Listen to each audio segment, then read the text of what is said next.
스가랴 선지자의 말씀을 통해서 예루살렘의 회복, 하나님의 나라 이스라엘의 회복의 영광을 우리에게 계속 말씀하고 계십니다. 유다 장막의 구원, 그리고 다윗의 집의 영광이 은총과 간구하는 심령을 부으셔서 그 일을 성취하시겠다라고 말씀하고 계시죠. 그래서 영의 부으심과 땅의 정화, 그렇게 하나님께서는 영을 부으셔서 하나님의 나라를 회복해 가신다라는 것을 약속하고 계십니다. 그래서 그것이 이루어지는 때는 언제입니까? 13장 1절에 그날에 이렇게 말씀하고 계시죠. 2절에도 만군의 여호와가 말하노라 그날에 이렇게 말씀하고 있는 그날, 바로 그 여호와의 날에 어떤 일이 일어날 것인가 라는 것을 우리는 13장에서 찾아볼 수 있습니다. 그날에 일어나는 일은 어떤 일입니까? 1절에 그날에 죄와 더러움을 씻는 셈이 다윗의 족속과 예루살렘 주민을 위하여 열린다라고 그렇게 말씀하고 계시죠. 죄와 더러움을 씻는 셈이 먼저 열리게 될 것이다. 하나님의 나라와 하나님의 통치를 위하여 먼저 일어날 것은 무엇입니까? 죄와 더러움을 씻는 것이죠. 이 일을 위하여서 바로 그날이 도래한다라고 말씀하고 계십니다. 그 죄와 더러움을 씻는 일은 무엇입니까? 그 일은 2절에 보니까 만군의 여호와가 말하노라 그날에 내가 우상의 이름을 이 땅에서 끊어서 이렇게 말씀하고 계시죠. 그래서 하나님의 나라 백성들의 더러움은 무엇입니까? 기의 이름 무엇 하더라는 거예요? 우상을 숭상하더라는 거예요. 이 우상 숭배는 무엇이라고 했습니까? 나라는 우상을 숭배하는 거예요. 끝까지 나라는 존재를 부여안고 살아갔던 인간들이 만들어낸 게 무엇입니까? 우상입니다. 우상의 이름을 이 땅에서 끊어서 기억도 되지 못하게 할 것이며 거짓 선지자와 더러운 귀신을 이 땅에서 떠나게 할 것이라 이렇게 말씀하고 계시죠. 예수님께서 이 땅에 오셔서 하셨던 일이 무엇입니까? 바로 그 거짓 선지자들과 더러운 귀신들을 내어 쫓으심을 통하여서 바로 죄와 더러움을 씻는 셈이 대신 예수님께서 이 땅에 오시게 된 것이죠. 그 여러분 우상 숭배가 뭐로 이어집니까? 거짓 선지자들이 드러나는 것이고, 그 거짓 선지자들의 이끄는 자들이 누굽니까? 더러운 귀신들이죠. 그래서 3절에 뭐라고 말합니까? 사람이 아직도 예언할 것 같으면 그날에는 예언하지 않는다는 거죠. 그날에 사람들이 아직도 예언할 것 같으면 그 낳은 부모가 그에게 이르기를 내가 여호와 이름을 빙자하여 거짓말을 하니 살지 못하리라 하고 낳은 부모가 그가 예언할 때 칼로 그를 찌르리라. 그러니까 예언하고 있는 자식을 뭐 한다는 거예요? 칼로 찔러 죽인다는 거죠. 좀 약간 좀 무정한 것 같죠? 비참한 것 같죠? 그러나 사실 이미 신명기 13장 6절 이후에 보면 하나님께서 우상 숭배하는 자들에 대한 말씀을 주고 계십니다. 내 어머니의 아들 곧 내 형제나 내 자녀나 내 품의 아내나 너와 생명을 함께한 친구가 가만히 너를 깨어 이르기를 너와 내 조상들이 알지 못하던 다른 신들, 그러니까 이게 결국은 우상 숭배를 하기 시작한단 말이에요. 여러분 우상 숭배는 뭐로 이어지죠? 거짓 예언, 거짓 선지자로 이어지고, 그 거짓 선지자를 움직이는 것은 더러운 귀신들이라는 거죠. 그래서 9절 너는 용서 없이 그를 말하는 거예요. 죽이되. 약속의 땅에 들어가기 전에 말씀을 주셨던 신명기 말씀에서 바로 이 우상 숭배하던 내 아들, 내 형제, 내 자녀, 내 몸에, 내 품의 아내, 이런 자들이 우상 숭배할 때 뭐하라? 그들을 죽이라 라고 이미 말씀을 하셨던 것이죠. 이만큼 하나님은 우상 숭배와 거짓 선지자, 더러운 귀신들을 향한 분명한 말씀을 주고 계시는 거죠. 그래서 4절에 보세요. 4절에 또 그날에 나오죠. 그날에 선지자들이 예언할 때 그 환상을 갖기 부끄러워할 것이며 사람을 속이려고 털옷도 입지 아니할 것이며 이렇게 말씀하죠. 그러니까 털옷을 입다라는 것은 무엇입니까? 당시에 거짓 선지자들이, 여러분 털옷을 입고 있었던 선지자가 누구였습니까? 엘리야였죠. 엘리야 흉내 내는 거예요. 멋진 털옷을 입고 내가 선지자다라고 말을 하면서 거짓 예언들을 했던 것이죠. 그런데 반대로 5절에 말하기를 나는 선지자가 아니요 나는 농부라 내가 어려서부터 사람의 종이 되었노라 할 것이라 이렇게 말씀하고 있습니다. 여러분 우리는 농부면서도 선지자의 역할을 했던 사람이 떠오르죠. 누굽니까? 아모스 선지자입니다. 아모스 7장 14절 이후에 보면 이렇게 말합니다. 아모스가 아마야에게 대답하여 이르되 나는 선지자가 아니며 선지자의 아들도 아니라 나는 목자요 뽕나무를 재배하는 자로서 이렇게 말을 하고 있죠. 양떼를 따를 때 여호와께서 나를 데려다가 여호와께서 내게 이르시기를 가서 내 백성 이스라엘에게 예언하라 하셨나니. 당시의 모든 예언자들은 선지자 학교를 통해서 또한 한상 훈련을 통해서 예언 훈련을 통해서 겉으로 드러나는 사람을 속이려고 하는 털옷을 입고 그렇게 등장했는데 아모스 선지자는 나는 뭐래요? 농부래요. 나는 양을 치는 목자래요. 사람의 종이 되어 사람을 섬기는 자로 역사 속에 나타나더라라는 거죠. 6절에는 어떤 내용입니까? 어떤 사람이 그에게 묻기를 내 두 팔 사이에 있는 상처는 어찌 됨이냐? 이 말씀은 아마도 여러분 우리가 엘리야 선지자가 갈멜산에서 여러분 바알의 사제들과 전투할 때 하늘로부터 불이 내리도록 기도할 때 바알의 사제들이 뭐 했습니까? 그 무대에서 좀 춤추며 뛰놀면서 뭐를 했죠? 몸을 칼로 상해를 했죠. 이게 바로 바알 사제들이 했던 종교적 예식이었습니다.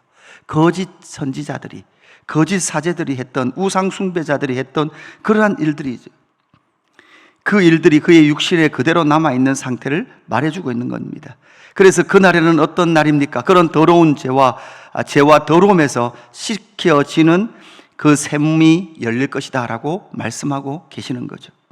여러분 신약시대를 살아가고 있는 우리에게 어떤 적용입니까? 여러분 하나님은 정말 우상숭배를 싫어합니다.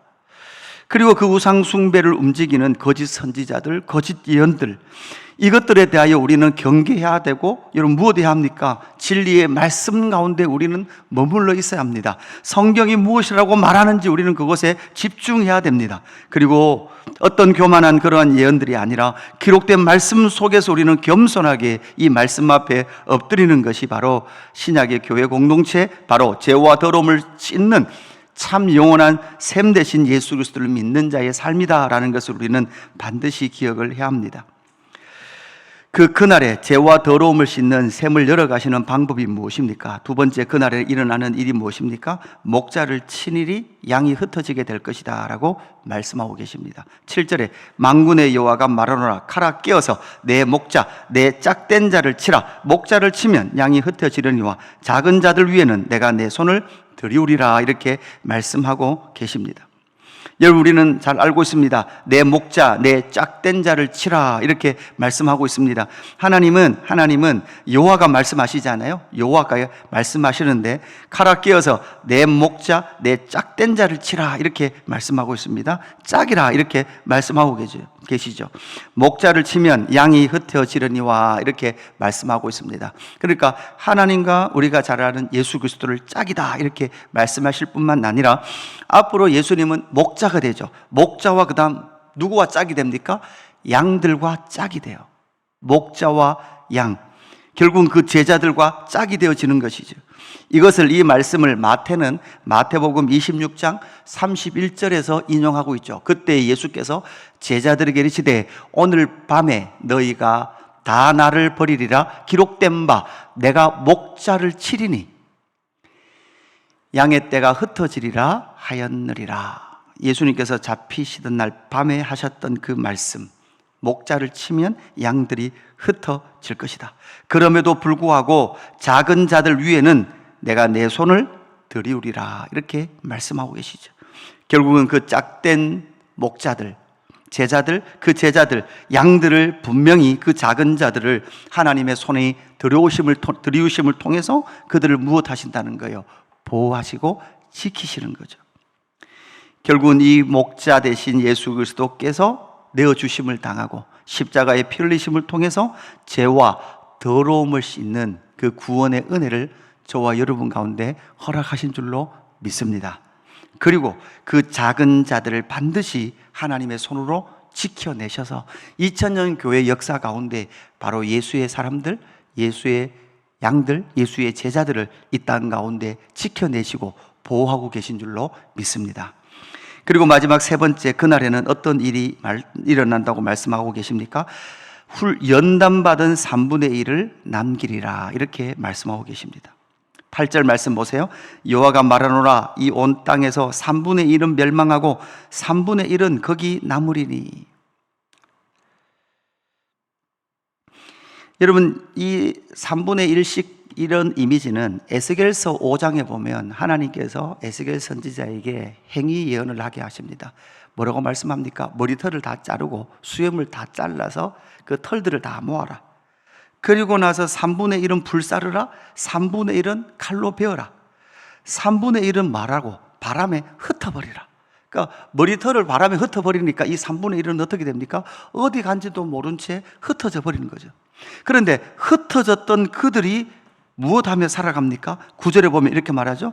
내가 그 3분의 1을 불 가운데 던져 은같이 연단하며 금같이 시험할 것이라.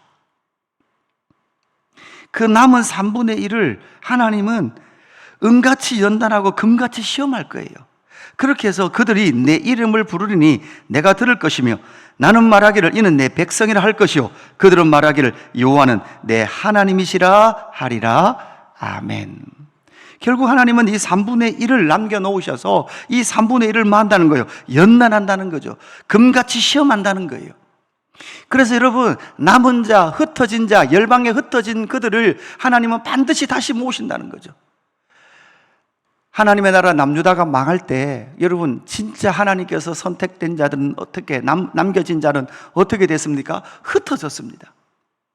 흩어졌던 그들을 하나님은 그 바벨론 땅에서, 흩어진 땅에서 무엇 하십니까? 연단하십니다. 다니엘과 세 친구를 연단하셨고요, 에스겔을 연단하시고 말씀해 주셨고 계시해 주셨습니다. 여러분, 그 바벨론 땅에도 여러분 어떤 자들이 있었습니까?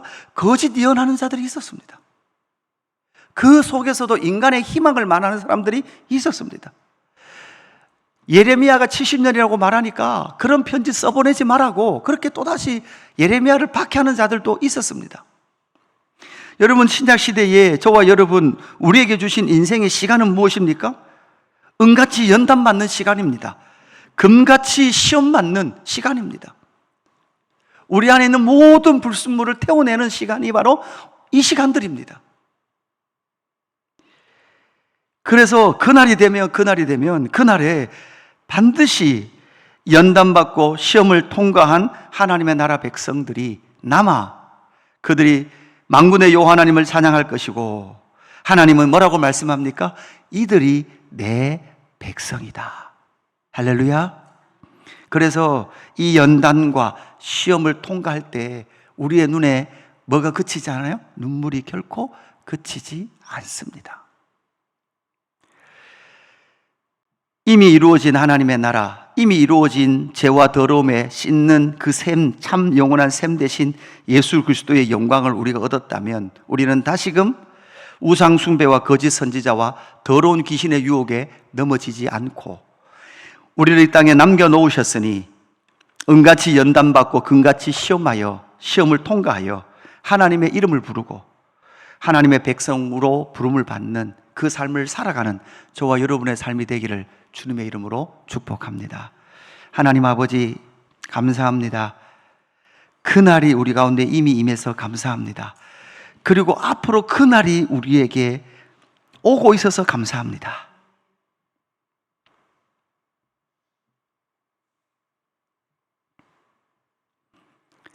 나를 숭상하지 않게 하시고 끝없이 나를 붙들고 살았던 우리의 삶을 깨트려 주셔서 아모스 선지자처럼 겸손히 하나님 앞에 서서 기록된 하나님의 말씀을 읽고 연구하고 묵상하며 하나님께서 이미 그날에 우리에게 주셨고 완성된 66건 말씀을 붙들고 나를 은같이 금같이 연단하시는 하나님께 삶을 맡겨드리며 믿음의 삶을 살아나가는 저희들 되게 하여 주옵소서. 그래서 마지막 그날이 올 때 하나님의 이름을 부르며 하나님은 내 백성이라 라고 인정하시는 그 영광의 날을 기대하며 나아가는 저희들 되게 하여 주옵소서. 때로는 외롭기도 하고 때로는 힘겹기도 한 그 길 믿음으로 걸어가는 저희들 되게 하여 주옵소서. 감사함을 드리며 구주 예수 그리스도 이름으로 기도드리옵나이다.